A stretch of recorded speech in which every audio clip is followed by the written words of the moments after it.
நம்ம எல்லோருடைய வாழ்விலும் இது நடந்திருக்கும். வண்டியில் போகும்போது திடீர்னு ஒருத்தர் நம்ம வண்டியை முந்திட்டு போவார். இல்லைன்னா நம்முடைய வேலை செய்கிற இடத்துல இன்னொருத்தர் நம்முடைய வேலையை அவர்துன்னு சொல்லுவார். இன்னும் சில நேரங்களில் நம்முடைய நெருங்கின நண்பர்கள் மனதை நோகடிக்கிற வார்த்தையினால் சொல்லி நம்மளை காயப்படுத்துவாங்க. அப்போது நம்முடைய இதயம் வேகமாக துடிக்கும், குரல் உயரும். சில நொடிகள்லேயே நமக்கு கோபம் வந்துடும். கோபம் வருது நம்முடைய வாழ்க்கையில் ஒரு இயல்பான ஒரு விஷயந்தான். கோபம் என்ற உணர்வு நம்முடைய மனிதனாகிய எல்லாரிடத்துலையும் இருக்கிறது. கோபம் என்பது சில நேரங்களில் நியாயமற்றதாக, வலியை தருகிறதாக, இல்லைன்னா அச்சுறுத்துறதாக உணரலாம். ஒரு விஷயத்திற்கு நம்முடைய மனம் எதிர்வினை ஆற்றும் ஒரு வழி. இந்த மனிதர்களாகிய நம்முடைய உயிரோடு இருப்பது தான் கோபம் என்ற ஒரு பகுதி. இல்லைன்னா அது ஒரு எஸ்கேப் மெக்கானிசம் என்று சொல்லுவாங்க. நெருப்பு எல்லாவற்றுக்கும் யூஸ் ஆகும். நெருப்பு கட்டுப்படுத்தப்பட்டால் அது நம்ம சமையல் அறையில் சமைக்கிற ஒரு உணவு, நல்ல சுவையான உணவை சாப்பிட முடியும். அதை கட்டுப்படுத்தாமல் போனால் அது முழு வீட்டையே எரித்துவிடும். கட்டுப்பாடற்ற கோபத்தின் விளைவில் நிறைய நேரங்களில் நாம் சிக்கிக்கொள்கிறோம். அந்த கோபம் எப்படி வருகிறது? உறவுகளை அது பிரித்து விடுகிறதா இருக்கிறது.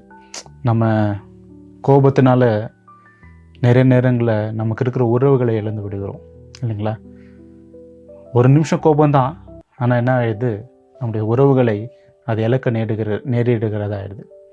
ஒரு உறவை சேதப்படுத்தி விடுகிறது, தீர்ப்பு மிக்க செயலாகிறது. இன்னொரு டைம் கோபத்தை நீங்கள் பார்த்தீங்கன்னா நம்ம அதை நிறைய நேரங்களில் வேறு விதமாக எடுத்துக்கொள்கிறோம். இதுக்காகத்தான் இருக்கும் அப்படி என்று சொல்லி நிறைய நேரங்களில் யோசிக்காமல் முடிவுகளை எடுத்து விடுகிறோம். பெரும்பாலும் அப்படிப்பட்ட காரியங்கள் நம்முடைய வாழ்க்கையில் நடக்கிறது. சில நேரங்களில் கோபம் ஆரோக்கியத்தை அது பாதிக்கிறதா இருக்கிறது. கோபம் இருந்தால் நம்முடைய இருதயத்தில் அது நோயாக மாறிவிடும். அநேக நேரங்களில் நீங்கள் பாருங்கள், கோபம் இருக்கிறவங்களுக்கு அநேக நேரத்தில் கோபத்தினால் அவங்க பாதிக்கப்பட்டாங்கன்னு சொல்ல முடியாது, ஆனால் கோபமும் ஒரு வழியாக மாறிவிடும். ஆரோக்கியத்தை அதை பாதிக்கக்கூடியதாகிடும். உள்ள அமைதியை நிறைய நேரங்களில் அது அழித்திடுது. இப்போ என்ன யோசிச்சு பாருங்கள், நிறைய நேரத்தில் நம்முடைய கோபத்தின் நிமித்தம் நம்முடைய சமாதானம் கெட்டு போயிடுது, நமக்கு இருக்கிற சந்தோஷம் கெட்டு போயிடுது. ஸோ இந்த மாதிரி காரியங்கள்லாம் நடக்கும்போது இந்த கோபத்தை நம்ம எப்படி நிர்வாகம் படுத்தலாம், இல்லைன்னா எப்படி அதை கண்ட்ரோலுக்குள்ளே கொண்டு வரலாம்? கோபத்தை நிர்வாகப்படுத்துவதற்கு ஒரு 2-3 வழிகள் இருக்கிறது.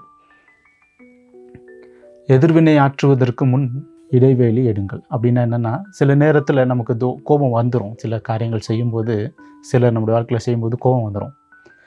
ஆனால் அந்த நேரத்தில் நம்ம என்ன பண்ணணும், ஒரு அமைதியை நமக்குள்ளே காக்கணும். திடீர்னு நம்ம ரியாக்ட் பண்ணாமல் ஒரு 10 வினாடி நம்ம இடைவேளை எடுத்து அதுக்கப்புறமா நம்ம அந்த விஷயத்தை பற்றி பேசணும். உண்மையான காரணத்தை கண்டுபிடிங்க. ஸோ இரண்டாவது, அந்த கோபம் எதுக்காக வந்துச்சு, இல்லை அந்த கோபம் எப்படி நமக்குள்ளே இதாச்சு என்றதை, அதுக்குரிய காரணத்தை நம்ம பயப்படுத்தணும். சில நேரங்களில் கோபத்தினால காயம், பயம் அல்லது விவரிக்க முடியாத சூழ்நிலைமை நம்முடைய வாழ்க்கையில் வந்து விடலாம். நமக்கு கோபம் வந்த உடனே அப்படியே வெடிச்சுன படன்னு வெடிச்சிடக்கூடாது. அதை எப்படி நம்ம ரிசோர்ஸ் பண்ணலாம், இல்லைன்னா அதை எப்படி நம்ம அதுக்கு எப்படி ரெஸ்பாண்ட் பண்ணலாம், ஒரு விஷயத்துக்கு நம்ம எப்படி அதை பிரதிபலிக்கலாம், இல்லை வெளிப்படுத்தலாம் என்று சொல்லி நம்ம யோசிக்கணும். நாலாவதாக, ஆரோக்கியமான வாழ்வு நம்ம இருக்கணும்னு சொன்னால் நம்ம கோபத்தை கட்டுப்படுத்தணும். உடல் பிரச்சனை, இந்த மாதிரி காரியங்கள்லாம் அநேக வேளையில் கோபத்தின் நிமித்தம் நமக்கு வருகிறது. நம்முடைய வாழ்க்கையில் சில நேரங்களில் ரொம்ப ரொம்ப கடினமான ஒரு விஷயமா இருக்குது. ஆனால் நம்ம எப்படி நம்முடைய உணர்வுகளை கட்டுப்படுத்துகிறோன்றது ரொம்ப முக்கியம். விட்டு கொடுத்து போகிறது ஒரு நல்ல விஷயமா இருக்கும். சில நேரங்களில் நம்முடைய கோபத்தினால் நிறைய காரியங்களை நம்ம செஞ்சுருப்போம். ஆனால் ஒரு சில நேரங்களில் நம்ம விட்டு கொடுக்கறது நல்லதாக இருக்கும். விட்டு கொடுத்து ஒருவரை மன்னிக்கும் போது அது அவங்க வாழ்க்கையில் ஒரு காரியத்தை ஏற்படுத்தும். கோபம் என்பது வாழ்க்கையின் ஒரு பகுதி தான். நம்ம கோவப்படுறதுனால நம்ம கெட்டவங்களாக முடியாது, கோவப்படாமல் இருக்கிறவங்க நல்லவங்கன்னு சொல்ல முடியாது. ஏன்னா அது நம்முடைய வாழ்க்கையின் ஒரு அங்கம். பிற சந்தோஷம், துக்கம் இது போல் இதுவும் கோபம் ஒரு பகுதி தான். ஆனால் அந்த கோபத்தை நம்ம சரியாக இது பண்ணணும். நம்ம கோபம் படுறதுனால பிரயோஜனம் இருக்கான்னு சொல்லி பார்க்கணும். அந்த கோபப்படுறதுனால நம்முடைய உறவுகளை நம்மளால் தக்க வச்சுக்க முடியுமான்னு பார்க்கணும். நம்ம கோபப்பட்டாலும் உடனே அதை வெளிப்படுத்தாதபடிக்கு ஒரு நிமிஷம் இல்லைன்னா ஒரு 10 வினாடி யோசித்து அதுக்கப்புறமா நம்ம செயல்படணும். ஸோ கோபம் வருவது தப்பு இல்லை, ஏன்னா நம்ம எல்லோரும் மனிதர்கள், கோபம் வரும். ஆனால் அந்த கோபத்தில் எப்படி நாம் வெளிப்படுத்துகிறோம் என்பது தான் முக்கியம். கோபம் உங்களை ஆட்கொள்ளக்கூடாது, நீங்கள் கோபத்தை ஆட்கொள்ளணும். அப்படி இருக்கும்போது நம்முடைய வாழ்க்கையில் எல்லாமே நல்லா தான் போகும். நம்முடைய உறவுகளை நம்ம காப்பாற்றி கொள்ள முடியும், நம்ம ஆரோக்கியத்தை நம்ம காப்பாற்றி கொள்ள முடியும். நம்முடைய கோபத்தை நம்ம கட்டுப்படுத்தி சரியாக வாழும்போது அநேகருக்கு அது ஒரு நல்ல காரியமாக தோன்றும். அநேகர் நம்மளை பார்க்கும்போது பரவாயில்லப்பா, இந்த மனிதர் கோபத்தை மிகவும் கட்டுப்படுத்துகிறார் என்று சொல்லி நம்மளோடு கூட எல்லாரும் இணைவதற்கு அது ஒரு வாய்ப்பாக முடியும். ஸோ எனவே கோபம் நம்மளை கண்ட்ரோல் பண்ணக்கூடாது, நாம் கோபத்தை கண்ட்ரோல் பண்ணுவோம். அப்போது நாம் ஆரோக்கியமான வாழ்க்கையை வாழ முடியும்.